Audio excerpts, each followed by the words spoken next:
जब आप अब याद करते हो कि अभी आपने बोला कि वैसे तो आपको सिर्फ 3 साल हुए हैं, बट इन 3 साल में आपने इतना ज़्यादा स्ट्रॉन्ग होल्ड बना लिया है, कभी व्हेन यू लुक बैक कोई ऐसी मोमेंट याद आती है कि यार ये मेरी आई हैव अराइव्ड मोमेंट थी, कि ये मोमेंट याद करके मेरे को कहीं ना कहीं अंदर से एक फीलिंग आई थी कि बेटा तू कर सकता है? मैं आपको सही बताऊं तो I never look back. Quotable नहीं है, सच बता रहा हूँ।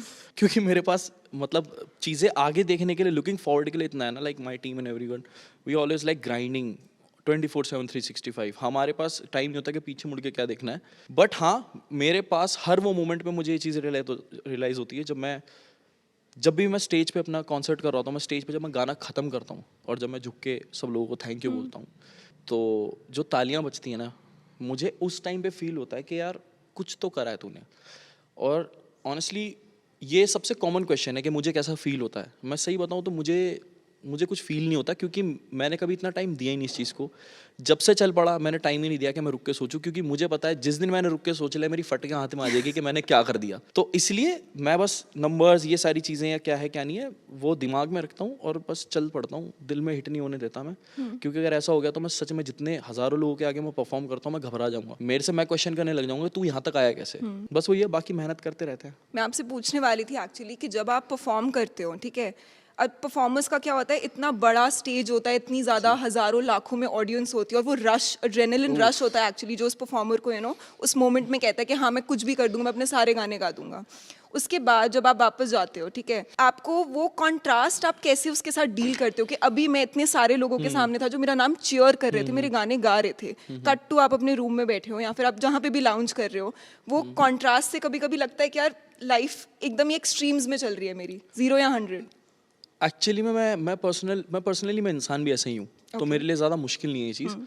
क्योंकि सपने देखने वाले की ना एक खासियत होती है कि वो सपने पहले देखता है सच्चाई होने से, राइट। तो रियलिटी में होने से पहले ना मैं ये बहुत जिया मैंने, और मेरे पास एक मोमेंट पे सिर्फ इमेजिन करने के अलावा और सपने देखने के अलावा कुछ था नहीं।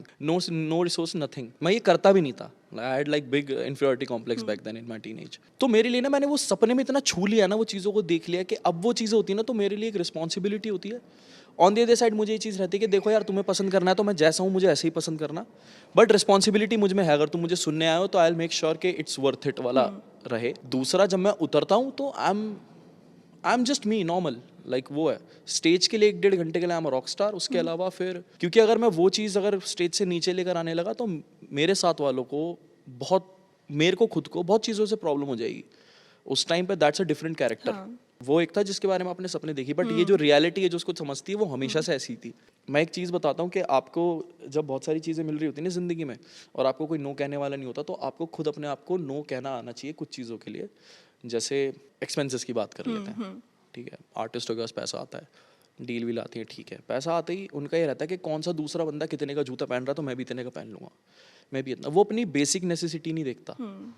मुझे पता है मेरा बेसिक खर्चा क्या है। मैं घर में मैं जैसे यहाँ बैठा हूँ ऐसे ही मैं घर में रहता हूँ, ठीक है, मेरे को पता ये है। और मैं बिल्कुल ब्रांड वाला बंदा नहीं, मेरा इट्स ऑल अबाउट, मैं हमेशा ये कोटेबल मारता हूँ कि it's never about the brand, it's always about the fit. तो ये पहनने में अच्छा लगा तो इसलिए पहन लिया। और मैं कंफर्ट रहना चाहता हूँ मेरे परफॉर्मेंसेस के अलावा, और मेरे साथ वाले भी बेसिक हैं।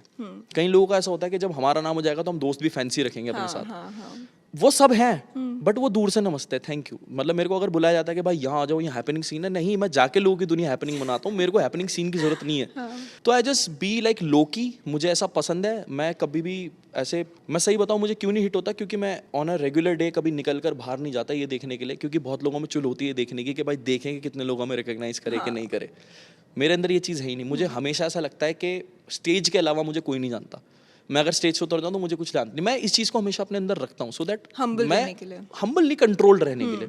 दूसरा वो यार, पेरेंट्स भी बेसिक है। मुझे कभी कोई ऐसी बहुत जल्दी ये चीज़ हिट हो गई कि ठीक है पैसा कमा रहे हो, मेहनत कर रहे हो, बट चाहिए क्या, कितने में ज़रूरतें पूरी होती है। मेरी ज़रूरतें बहुत बेसिक हैं, वो है। बाकी सब कुछ उसका, बाकी वो सब कुछ कि ये चाहिए वो चाहिए, वो बात की बात होती है। मेरा बहुत बेसिक है, तो मैं हमेशा अपनी रूट से जुड़ा रहता हूँ कि मुझे पता है कि कोई फायदा नहीं इन चीज़ों का। क्योंकि बाहर अगर किसी ने देख लिया, ओ माय गॉड अच्छा ये खरीद लिया, अच्छा सोशल मीडिया, आजकल दुनिया ना आधे से ज़्यादा टाइम चीज़ें करती है सोशल मीडिया के लिए, कि ये अगर है तो लोग इसको ज़्यादा पूछेंगे क्योंकि इसके पास ये है। मैं शायद बाय द टाइम ऐसा इंसान हो जाऊं कि मैं बहुत कम चीज़ें दिखाऊं कि मेरे पास कुछ, मैं तो वैसे भी कुछ नहीं दिखाता, मैं तो बोलता हूँ कुछ है भी नहीं मेरे पास। तो मुझे वही पसंद है क्योंकि मुझे जब मैं घर में घुसूँ ना, मुझे पता होना चाहिए मैंने क्या करा है, मेरे पास क्या है, मेरे पास क्या नहीं है। और यही मैच्योरिटी है कि उस चीज़ को कंट्रोल रखना, सोशल मीडिया पे ना लाना, अपने रिश्तों को, अपने लोगों को, अपनी चीज़ों को। तो that's how I keep my self Sen. ये जिस दिन अगर ब्रेक हो गया उस दिन फिर मैं पता नहीं।